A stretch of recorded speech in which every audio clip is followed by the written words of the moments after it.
Rolex Daytonas, the Black Bay 54, Kermit the Frog, Seiko GMTs galore, and more. It's episode 71 of A Week in Watches, a semi-weekly look back at news, stories, releases, and more from the watch industry. I'm Zach Weiss, co-founder of Worn & Wound, and I'll be your host today. It's the first episode of 2024, which for the second year in a row is going to be a look back at the previous year, making it officially a tradition. Welcome to A Year in Watches 2023, Part 1, The Big Brands. Let me tell you, this exercise of looking through a whole year for highlights is intense. Have you ever thought something happened like 3 years ago only to find out it was actually like 8 months ago? Well, that happened to me several times over the course of putting this together.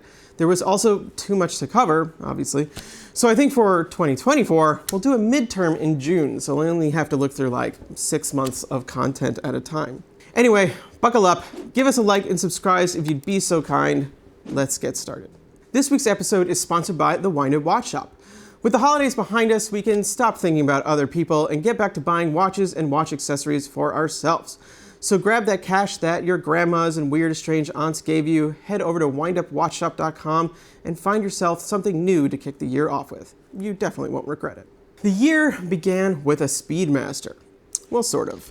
It was already a few weeks in, but Omega has for the last couple of years launched something speedy flavored in January, generally marking the first big launch of the year. So in 2023, they launched in the end of January the Speedmaster Super Racing. A part of the 2-register automatic speedy lineup, it had the 44.25mm case and a black honeycomb perforated dial with creamy yellow accents. The design definitely put it in that sort of oddball speedy category of love it or leave it models that in a decade you'll say, whoa, I can't believe they made this. But the looks aren't what mattered here. Rather was the new caliber 9920 and really just one part within that caused a stir.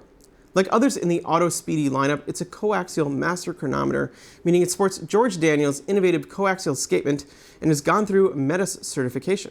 Once again, not the real highlight here though. Rather, this watch was all about a new regulating system called SPY rate. That's spy rate, not spy rate, though it's tempting to think about deep cover pirates sinking enemy ships at sea. But I digress. The spy rate system, which required the design of a new silicone hairspring, looks like a little knob attached to the top of the escapement and allows for a new level of mechanical accuracy, 0 to +2 seconds per day. To put that into perspective, standard chronometer rating is -4 to +6 seconds per day, or a 10-second variance. METAS is 5 seconds of variance. This new regulator allows for just 2. That's honestly quite a big difference. So, an okay watch, but a very cool piece of watchmaking tech. As there's nothing Speedmaster specific about the SPY rate system, over time, Omega would likely introduce it to more and perhaps all of their watches, setting a new and very high standard. And hopefully, honestly, starting a bit of an accuracy arms race. We've already seen Tudor get into the METAS game, so, perhaps this will go further. The Speedmaster Super Racing came in at $11,600, and while launched in January of last year, has seemingly not yet been delivered. Hopefully Omega will keep up this launch trend and will be in for something soon. All the watches, some of the wonder. Okay, that first story was just an aperitif. Now we're into the meal. For the second year, Watches and Wonders brought the watch world together in early spring for a week of launches, luxuries, and more than just a touch of decadence. As in the days of Baselworld, the participating brands tend to hold out from releasing much prior to the event, making it a head-spinning torrent of releases. There's far too much to talk about now or even cover in general, so here are a few of the highlights from 2023's event, in no particular order. Thinking back to the show, the new Tag Heuer Carreras still stand out. An overhaul of the famous chronograph from 1963, for its 60th anniversary, Heuer thoroughly redesigned it, creating one of the nicest looking chronographs to come out in some time. I know that's hyperbolic, but I'm really into chronographs, pretty picky, and not a Heuer fanboy, so I don't say it lightly. The new design, dubbed the Glass Box thanks to its massive domed sapphire crystal, comes in at 39mm for the basic models. It beautifully merges the flavor of vintage Carreras with a thoroughly modern construction, emphasized by a massive edge-to-edge dial with a striking sculptural shape. They came in metallic blue and an inverse panda in black with silver subdials and a date window at 12. I still think about that one regularly. Powered by the in-house TH20-00 automatic 80-hour column wheel chronograph caliber, They were priced at $6,450, which is in line with Heuer's other watches, if more than I'd really like to pay. I'm genuinely looking forward to see where they go with this year. Moving on, Oris demonstrated their playful side with the Pro Pilot X Kermit edition. Probably the year's most unexpected collaboration, Oris created a version of their thoroughly modern pilot's watch infused with the charms of everyone's favorite frog, Kermit. With a bright chartreuse green dial, it cut a striking figure. The Muppet element, however, is not a big face on the dial or Kermit's lanky limbs turned into a handset. Rather, Kermit's face appears in the date window on the 1st of the month, a fairly restrained take on the character watch. It's also just about the right amount for the modern and even aggressive 39mm titanium Pro Pilot X case. Powered by Oris's in-house 5-day automatic, the Caliber 400, the Pro Pilot X Kermit edition came in at a decidedly not kid-friendly $4,600. Grand Seiko's presence at this historically Swiss platform began in 2022 with the insanely impressive Kodo Constant Force Tourbillon, a watch I've had the pleasure of seeing and handling a few times now. It's a true grail piece.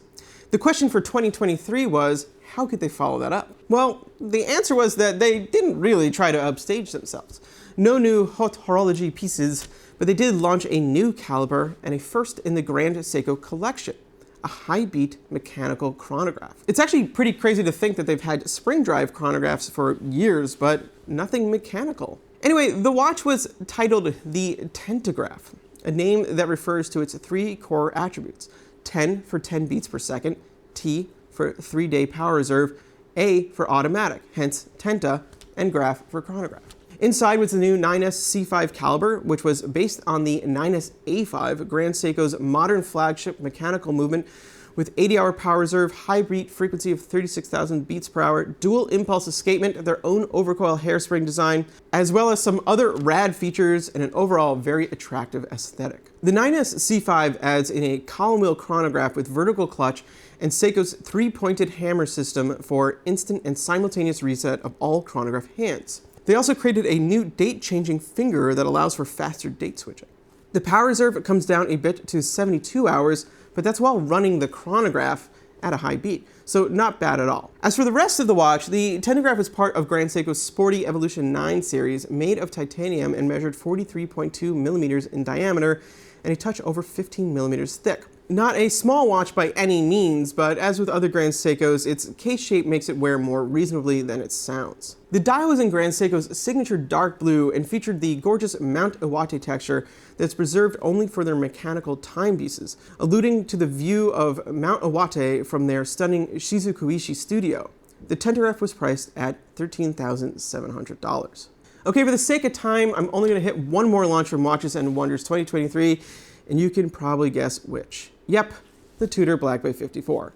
Many likely called it the watch of the year, and for those of us with the luck to own them, they were likely our most worn of the year. I know that was the case for me and Cat's shoulders. Anyways, always ones to surprise, Tudor this year once again didn't expand on the Black Bay 58 line.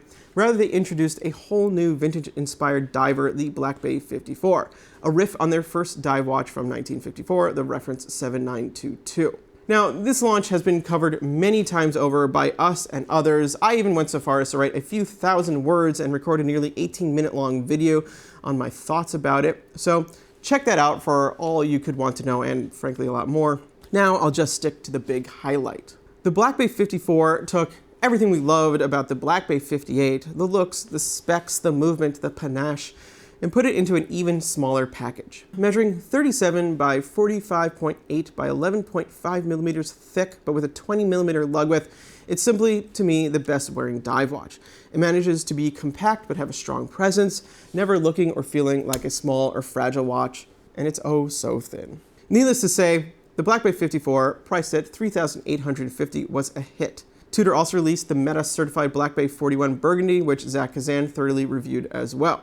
As for 2024, I really have no idea what they're going to try to follow the 54 up with. So, I don't know. What do you think? What are your predictions? Like I said, there was plenty more from Watches and Wonders, such as the newly redesigned Zenith Pilot line, which had the best feeling big date complication I've ever felt, IWC's redesigned and luxified Ingenieur. JLC brought back a very cool reverso chronograph, Patek did stuff, Lange did stuff. Oh, and then there was Rolex. who, well, actually did quite a lot in 2023, so they're the entire next section. Rolex does Rolex as only Rolex can do. So I have to start this with the caveat that despite my affection for Tudor, I'm not a Rolex guy.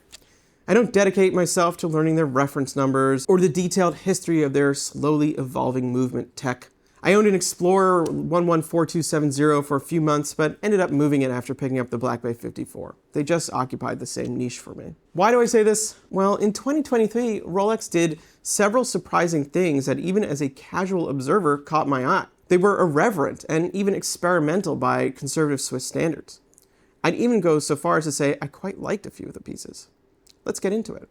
To set the stage, there was literally a ravenous crowd waiting at the Rolex booth window at 8:59 a.m. on the first day of Watches and Wonders, eager to get a glimpse and social media post of the novelties as the shutters raised at 9. What they were likely looking for, though they got more than expected, was the Rolex Daytona, which rumors had suggested was going to see a redesign for its 60th anniversary. And it did. But in that very Rolex-y, tiny changes kind of way. Well, tiny, but big enough to start fights amongst Daytona diehards. On the steel model, for example, the ceramic bezel went from edge to an insert. The implied markers straightened, and the contrast rings around the subdials thinned. There were some other slight changes to the case as well. Subtle differences, they add up to a less aggressive, but perhaps more refined Daytona. Please don't get too angry at me for saying that. There were internal changes as well with the introduction of the 4131 caliber, which received the chronergy escapement and an improved chronograph mechanism with reduced amount of parts. I guess less can go wrong, which is always good. They also allowed the movement to be seen on the Platinum model, which is uncommon for them and maybe a first for Daytona. Moving on from the Daytona for now, though we'll come back to it in a bit, Rolex showed their playful side with the Oyster Perpetual Celebration models, also known as the Bubble or Gumball. This classic time-only watch merged the candy and gem-colored lacquer dial models that became highly sought after from 2020 into one kind of bonkers watch. On a Tiffany, a light turquoise base, all 5 of the previous OP colors, pink, green, coral, yellow, and turquoise, appear as circles in varying dimensions outlined in black, piled from the bottom of the dial up, as though a polka dot pattern was suddenly struck by the effects of gravity.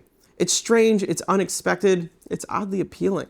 These came in at 31, 36, and 41 millimeters and likely require a blood sacrifice to get, though their retail price was $6,100. Along with the celebration came the day-date 36mm jigsaw puzzle, a not-so-presidential president which felt like an aftermarket mod, and perhaps took the playfulness a step too far into pure kitsch, but scored high on the "holy crap, Rolex made what?" scale. So this one features an enamel dial with a puzzle motif in highly saturated colors that make the celebration look tame. The markers are baguette diamonds in 6 colors, the numerals on the date wheel are replaced with 31 different emojis, and the day has been swapped for inspirational words. It's basically the live, laugh, love of luxury watches. Needless to say, it's not for everyone, but hey, there's a market for it, as has been proven by various celebrities flaunting them in the last couple of months. I guess if you can buy anything, you might as well have this too. Okay, what else? I'm gonna speed things up here. This is too much Rolex for me. They used the miraculous material titanium for the second time ever, but for the first time on a watch people can actually wear the 42mm Yachtmaster. This was a darker take on the often ostentatious line with a stealthy all-black ceramic bezel insert and fully brushed grade 5 titanium case and bracelet. That said, these cost as much as Daytona's, which doesn't quite make sense to me. Remember when Rolex went back to 36mm with the Explorer, which everyone was asking for and then got and then complained about because they missed the 39mm? Well, they brought out a 40mm version to calm things down. Actually, they probably just did it to sell more Explorers, as I don't believe they've ever offered them in 2 sizes at once. That said, they didn't bring the 2-tone version into the 40mm size as of yet. Okay, now back to the Daytona. For the 100th running of the 24-hour race at Le Mans in June of 2023, Rolex did the unthinkable and made a watch that directly refers to past references and is essentially a Rolex Daytona enthusiast's dream watch. A greatest hits model, as Blake Bettner referred to it in his write-up. It also has some direct references to the Le Mans race itself. So, at a glance, it's a white gold version of the new Daytona with a black ceramic bezel, an inverse panda dial with fully filled white subdials, and arcing red Daytona above the seconds counter at 6. Immediately attractive, it's a general nod to the highly sought-after reference 6263. A closer look at the subdials, however, reveal another nod. Famed actor, race car driver, watch collector, popcorn and salsa maker Paul Newman won second place in Le Mans in 1979. These subdials refer to the series of Daytonas from the 60s with funky dials that are famously nicknamed after the actor given his ownership and well-known appreciation for the watch. The more surprising of the references, these subdials really make this watch stand out in Rolex's collection, as they haven't, to my knowledge, revisited this design between the 60s and now. It's a lot to take in, but there's more. Clearly on the tachometer, the 100 mark has been filled in with red, acknowledging the milestone race. And in a really very cool move, they converted the 12-hour counter at 9 to a 24-hour counter for the length of the race. This actually gives the watch its own caliber, the 4132, which seems unlikely to be used elsewhere given how specific that modification is. It's also once again visible through the case back. Coming in at $51,400 at retail, this is quite the expensive Daytona. But that doesn't even matter, as these probably make all other Rolexes look easy to get. Rolex did more this year, like buy Bucherer, but I'm done with the crown for now. Let us know what you hope to see from them in 2024. I'm hoping for a Titanium Explorer 2. Not that I'd buy it, I'm just hoping for it. And finally, Seiko. Seiko brings out a lot of watches every year.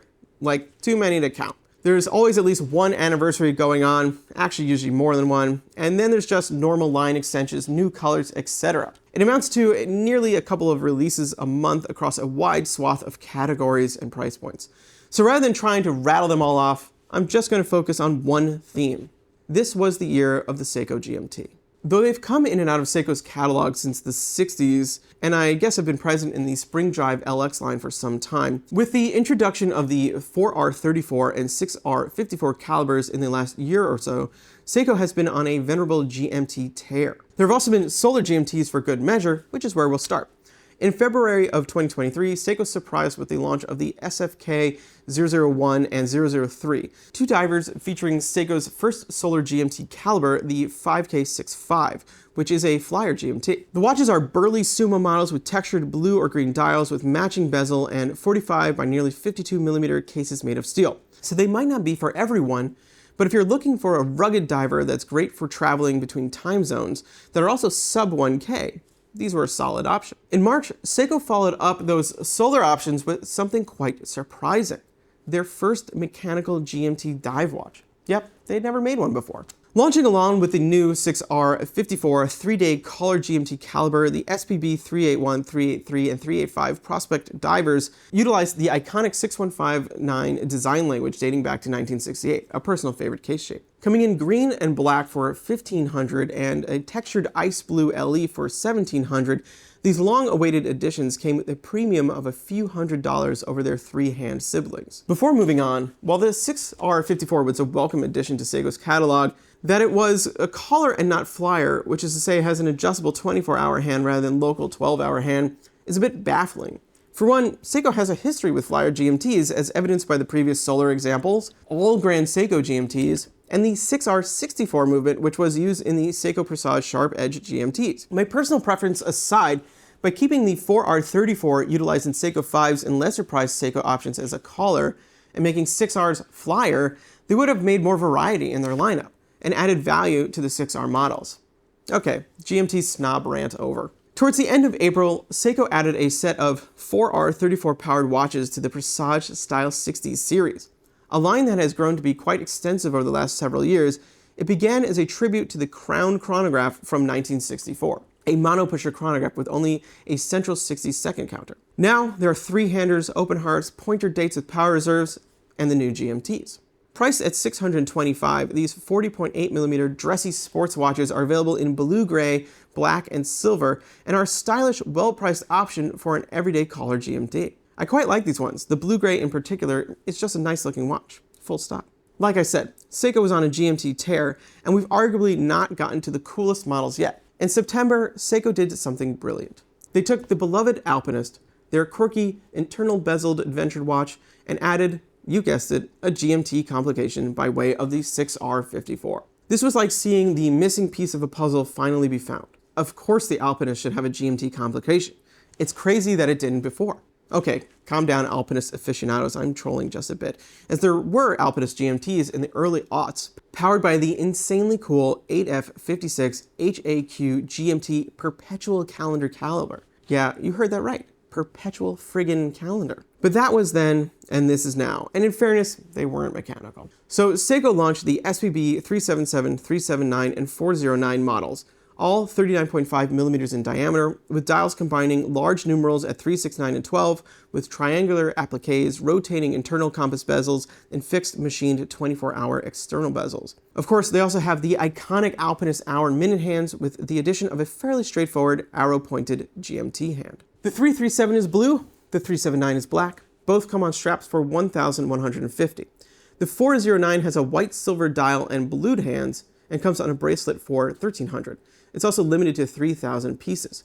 There's also the SBE J005, which features the classic Alpinist green and gold coloring, but Seiko cruelly made this model JDM. These are probably the most tempting Seikos for me in a while, but I still think they missed out by not being flyer GMTs. Okay, on to the last one, I promise. Well, mostly the last one, kind of. Finally, in October, Seiko launched the SPB 411, a recreation of the 6117 Navigator timer from 1968, and a fairly faithful one at that.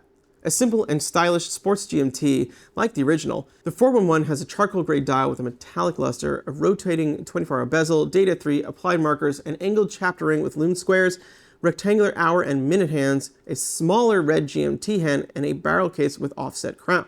They even left prospects off the dial, and the text, while slightly different, matches in placement and size. The new watch comes in at 38.5 millimeters in diameter, which is only a little larger than the original, and 12.6 millimeters tall with a box crystal. Once again, it's powered by the 6R54.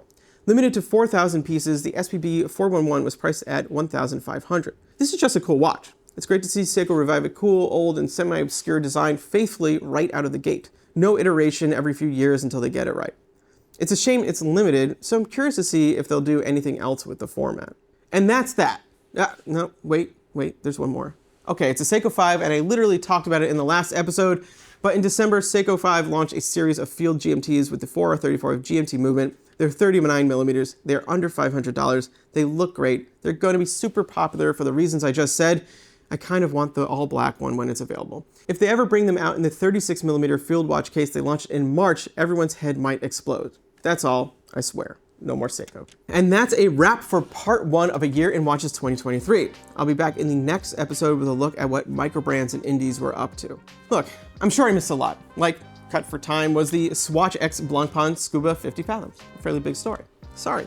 Let us know what your favorite releases were in the comments, or if not your favorite, what you thought stood out news-wise. Like and subscribe if you haven't already. Be sure to check out wornandwound.com daily for more great watch content. See you soon.